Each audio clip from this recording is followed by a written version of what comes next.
Selamat pagi, salam sejahtera. Yang terhormat, dosen pengampu mata kuliah pemerintahan daerah, Pak Luki,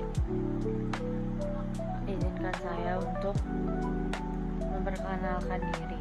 Nama saya Yohana Jessica Adelia dengan NIM akhir 170, Fakultas Ilmu Sosial dan Ilmu Politik, jurusan Ilmu Pemerintahan. Di sini saya akan memaparkan materi terkait optimalisasi sumber-sumber pendapatan daerah, yaitu strategi mengurangi ketergantungan pada dana transfer. Jadi, otonomi daerah merupakan instrumen krusial dalam mewujudkan pembangunan berkelanjutan di Indonesia yang telah diimplementasikan secara formal sejak era reformasi melalui UU Nomor 22 Tahun 1999 yang kemudian direvisi menjadi UU Nomor 32 Tahun 2004 dan UU Nomor 23 Tahun 2014. Pelimpahan wewenang dari pemerintah pusat kepada daerah ini memberikan ruang yang lebih luas bagi pemerintah daerah untuk mengelola sumber daya dan potensi yang dimiliki sesuai dengan karakteristik dan kebutuhan masing-masing wilayah. Nah, hal ini juga sejalan dengan prinsip pembangunan berkelanjutan yang menekankan pada keseimbangan antara aspek ekonomi, sosial, dan lingkungan yang berbasis pada kondisi lokal. Nah, dalam implementasinya, otonomi daerah itu telah mendorong kreativitas dan inovasi pemerintah daerah dalam mengembangkan program-program pembangunan yang lebih responsif terhadap kebutuhan masyarakat. Nah, pemerintah daerah itu dapat lebih cepat dalam mengidentifikasi dan merespons berbagai permasalahan pembangunan di wilayahnya, serta mengidentifikasi dan juga mengoptimalkan potensi sumber daya lokal untuk mendukung pembangunan berkelanjutan. Hal ini tuh memungkinkan terciptanya program-program pembangunan yang lebih tepat sasaran dan efisien dalam penggunaan sumber daya. Namun, tantangan utama dalam pelaksanaan otonomi daerah ini adalah ketergantungan fiskal pada dana transfer dari pemerintah pusat. Menurut Hastuti, sebagian besar pemerintah daerah masih mengandalkan dana alokasi umum dan juga dana alokasi khusus untuk membiayai program pembangunan mereka. Nah, kondisi ini mencerminkan masih lemahnya kemandirian fiskal daerah dan terbatasnya kapasitas daerah dalam menggali potensi pendapatan asli daerah. Ketergantungan ini juga seringkali menghambat kreativitas dan inovasi pemerintah daerah dalam menggali sumber pendapatan asli daerah, serta dapat melemahkan akuntabilitas dan efisiensi pengelolaan keuangan daerah. Nah, apa sih pendapatan asli daerah itu sendiri? Nah, pendapatan asli daerah ini merupakan komponen krusial dalam mewujudkan kemandirian fiskal daerah melalui kemampuannya membiayai berbagai sektor pembangunan yang secara mandiri.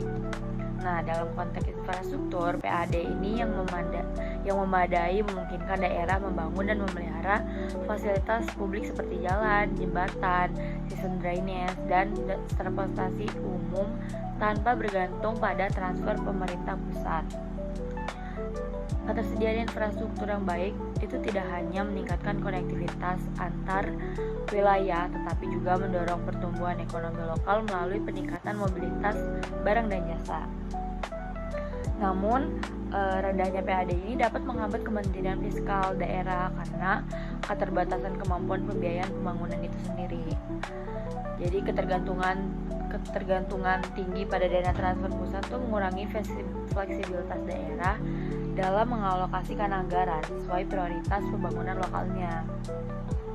Nah, dampaknya itu terlihat dari tertundanya proyek-proyek infrastruktur strategis, lalu terbatasnya program pendidikan berkualitas, dan juga minimnya layanan kesehatan yang dapat diakses masyarakat. Situasi ini menciptakan kesenjangan pembangunan antar daerah, di mana daerah dengan PAD rendah cenderung tertinggal dalam berbagai aspek pembangunan. PAD yang terbatas juga mempengaruhi kapasitas daerah dalam melakukan inovasi pembangunan dan merespons kebutuhan masyarakat secara cepat. daerah menjadi sangat bergantung pada kebijakan dan prioritas pemerintah pusat yang tidak selalu sesuai dengan konteks lokal. Oleh karena itu, peningkatan PAD melalui optimalisasi pajak daerah, retribusi, dan pengembangan BUMD itu menjadi kunci dalam mewujudkan kemandirian fiskal yang berkelanjutan. Nah, urgensi pengembangan strategi inovatif dalam penggalian potensi PAD itu semakin kritis mengingat keterbatasan anggaran yang dihadapi berbagai daerah di Indonesia. Data menunjukkan bahwa rata-rata kontribusi PAD terhadap APBD masih di bawah 20%, di mana hal ini tuh mengindikasikan besarnya potensi pendapatan yang belum teroptimalkan. Transformasi digital dalam administrasi perpajakan dan retribusi daerah menjadi kebutuhan mendesak untuk meningkatkan efisiensi pemungutan dan meminimalisir kebocoran pendapatan. Optimalisasi aset daerah melalui skema bekerjasama dengan sektor swasta dan pengembangan kawasan strategis dapat membuka aliran pendapatan baru yang berkelanjutan. Selain itu, urgensi penguatan basis data potensi ekonomi daerah menjadi krusial untuk mengidentifikasi sektor-sektor potensi yang belum tergali seperti ekonomi digital, pariwisata kreatif, dan pemanfaatan energi terbarukan. Nah, selanjutnya itu ada pengembangan kapasitas SDM dalam pengelolaan keuangan daerah, yang dimana hal ini tuh menjadi prioritas untuk memastikan implementasi strategi peningkatan PAD yang efektif dan akuntabel. Selanjutnya kita akan masuk dalam pembahasan. Nah, yang akan kita bahas itu yang pertama, implementasi otonomi daerah. Dalam Undang-Undang Nomor 23 Tahun 2014 tentang pemerintahan daerah itu menjadi penting dalam pelaksanaan otonomi daerah di Indonesia, karena regulasi ini tuh mengatur pembagian wewenang antara pemerintah pusat dan daerah dengan tujuan untuk menciptakan pemerintahan yang efisien dan efektif. Otonomi daerah ini memberikan peluang bagi pemerintah daerah untuk mengembangkan kebijakan berbasis potensi lokal yang sejalan dengan tujuan pembangunan berkelanjutan atau bisa disebut dengan Sustainable Development Goals. Misalnya, beberapa daerah mampu meningkatkan sektor ekonomi kreatif dan pariwisata sebagai sumber pendapatan asli daerah. Nah, meski demikian, itu implementasi undang-undang ini juga menunjukkan beberapa tantangan, terutama terkait harmonisasi kebijakan antara pusat dan daerah. Jadi kejadian ini menunjukkan bahwa banyak daerah masih menghadapi kendala teknis dan menyesuaikan kebijakan lokal dengan regulasi pusat yang seringkali menyebabkan inefisiensi dalam pelaksanaan program pembangunan daerah. Lalu otonomi daerah ini juga memberikan peluang bagi pemerintah daerah untuk mengembangkan kebijakan berbasis potensi lokal seperti yang disebut tadi. Nah, dampak otonomi daerah terhadap SDGs ini belum merata di seluruh wilayah. Banyak daerah yang masih menghadapi tantangan dalam mencapai target SDGs, khususnya terkait pengurangan kemiskinan dan pendidikan berkualitas, yang mana hal ini tuh disebabkan oleh kapasitas fiskal yang terbatas dan kurangnya sumber daya manusia yang memadai di tingkat daerah. Nah, dalam konteks pembangunan berkelanjutan, otonomi daerah itu telah berkontribusi positif terhadap keseimbangan aspek ekonomi, sosial, dan juga lingkungan. Pemerintah daerah itu dapat lebih cepat mengidentifikasi dan merespons berbagai permasalahan pembangunan di wilayahnya, serta mengoptimalkan potensi sumber daya lokal untuk mendukung pembangunan berkelanjutan. Nah, program-program pembangunan juga menjadi lebih tepat sasaran dan efisien dalam penggunaan sumber daya karena disesuaikan dengan karakteristik dan kebutuhan masing-masing wilayah. Salah satu tantangan utamanya juga adalah pelimpahan wewenang dari pusat ke daerah.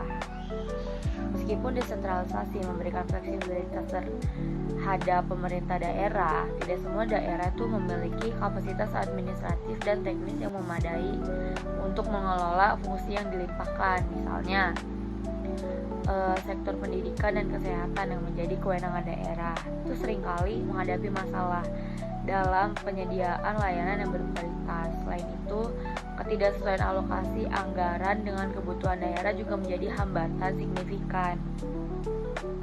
Nah, kurangnya koordinasi dan monitoring dari pemerintah pusat itu juga memperburuk situasi ini, sehingga beberapa daerah tertinggal dalam pelaksanaan kebijakan strategis. Adapun menurut Hasusi yang mengidentifikasi bahwa sebagian besar pemerintah daerah masih mengandalkan dana alokasi umum untuk membiayai program pembangunannya. Nah, jadi ketergantungan itu sering menghambat kreativitas dan inovasi pemerintah daerah dalam pengembangan sumber pendapatan lokal. Selanjutnya kita akan membahas mengenai ketergantungan pada dana transfer. Jadi dana alokasi umum dan dana alokasi khusus itu merupakan komponen utama pada dana transfer dari pemerintah pusat yang mendominasi anggaran pendapatan dan belanja daerah atau bisa disingkat sebagai APBD. Nah, pada banyak daerah, lebih dari 60% pendapatan berasal dari transfer ini, yang menunjukkan tingginya ketergantungan fiskal pada pemerintah pusat. Jadi ketergantungan itu seringkali terjadi karena rendahnya pendapatan asli daerah yang membuat daerah sulit mengandalkan sumber pendapatan internal untuk membiayai belanja operasional maupun pembangunan. Akibatnya itu pengelolaan APBD menjadi sangat dipengaruhi oleh regulasi dan alokasi dari pemerintah pusat, sehingga mengurangi fleksibilitas daerah dan untuk merancang kebijakan pembangunan lokal. Lalu ketergantungan yang tinggi pada dana transfer juga berdampak pada tingkat akuntabilitas keuangan daerah, karena dana transfer itu seringkali memiliki tujuan penggunaan yang spesifik seperti DAK untuk proyek-proyek tertentu, atau daerah memiliki kewajiban untuk melaporkan penggunaan dana ini secara detail kepada pemerintah pusat. Namun proses pengawasan yang kompleks dan birokrasi yang panjang seringkali menyebabkan terjadinya inefisiensi dalam pelaksanaan program. Selain itu juga beberapa daerah menghadapi masalah dalam penyusunan laporan keuangan yang transparan, yang beresiko memunculkan penyalahgunaan dana dan menurunkan kepercayaan masyarakat terhadap pemerintah daerah. Selanjutnya kita akan membahas terkait dampak keterbatasan pendapatan asli daerah atau PAD. Nah, dampak dari keterbatasan PAD ini ada 5. Yang pertama itu terhambatnya pembangunan infrastruktur. Jadi infrastruktur yang memadai itu seperti jalan, jembatan, fasilitas kesehatan, dan pendidikan merupakan pendorong utama aktivitas ekonomi dan peningkatan kualitas hidup. Nah, dengan PAD yang minim, daerah tuh kesulitan membiayai proyek infrastruktur tanpa bergantung pada dana pusat atau pinjaman.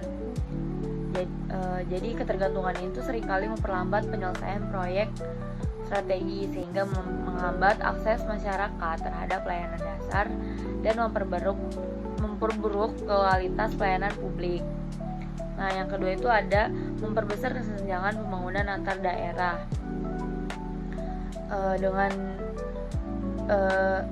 Dengan daerah yang memiliki PAD tinggi seperti wilayah perkotaan atau daerah kaya sumber daya alam itu mampu menyediakan layanan publik yang lebih baik dibandingkan daerah dengan PAD yang rendah. Jadi akibatnya itu disparitas pembangunan menjadi semakin nyata, terutama di daerah terpencil atau miskin yang kurang memiliki sumber daya ekonomi. Nah, kesenjangan ini itu menciptakan ketantangan sosial dan ekonomi yang kompleks seperti migrasi penduduk ke daerah maju dan ketidakpuasan masyarakat terhadap pemerintah daerah. Lalu yang ketiga itu membatasi inovasi daerah dalam merancang program yang kreativitas dan responsif terhadap kebutuhan lokal. Nah, keterbatasan anggaran ini juga bisa mengurangi kemampuan daerah untuk berinvestasi dalam teknologi atau membangun kemitraan dengan sektor swasta yang seharusnya dapat meningkatkan efisiensi dan daya saing daerah, sehingga hal ini tuh membuat banyak daerah tertinggal dalam respon dinamika sosial ekonomi yang berkembang pesat. Selanjutnya itu ada optimalisasi pendapatan asli daerah. Nah, pendapatan asli daerah ini merupakan salah satu indikator kemandirian fiskal yang menunjukkan kemampuan suatu daerah dalam membiayai kebutuhannya tanpa terlalu bergantung pada dana transfer dari pemerintah pusat. Nah, dalam konteks desentralisasi fiskal, optimalisasi PAD ini menjadi krusial untuk memperkuat kapasitas keuangan daerah dan memastikan keberlanjutan pembangunan lokal. Namun sayangnya banyak daerah yang masih menghadapi tantangan dalam menggali potensi sumber pendapatan, baik karena keterbatasan sumber daya manusia, kurangnya inovasi, maupun belum optimal pemanfaatan teknologi. Nah, untuk itu dibuatlah strategi utama untuk mendukung upaya optimalisasi PAD. Yang pertama itu ada pemetaan sumber-sumber PAD potensial. Jadi pemetaan sumber-sumber PAD yang potensial ini menjadi langkah awal dalam optimalisasi pendapatan daerah. Karena banyak daerah memiliki aset dan potensi ekonomi yang belum tergarap maksimal seperti sektor pariwisata, pertanian, dan industri kreatif. Selain itu, retribusi daerah dari layanan publik seperti pasar tradisional, parkir, dan terminal seringkali belum dikelola dengan optimal. Dengan pemetaan yang baik, pemerintah daerah dapat mengidentifikasi sektor-sektor yang memiliki potensi pendapatan tinggi sehingga memfokuskan upaya pada pengelolaan yang lebih strategis. Yang kedua itu strategi digitalisasi administrasi perpajakan. Nah, hal ini tuh menjadi salah satu strategi penting untuk meningkatkan efisiensi dan transparansi dalam pengelolaan PAD.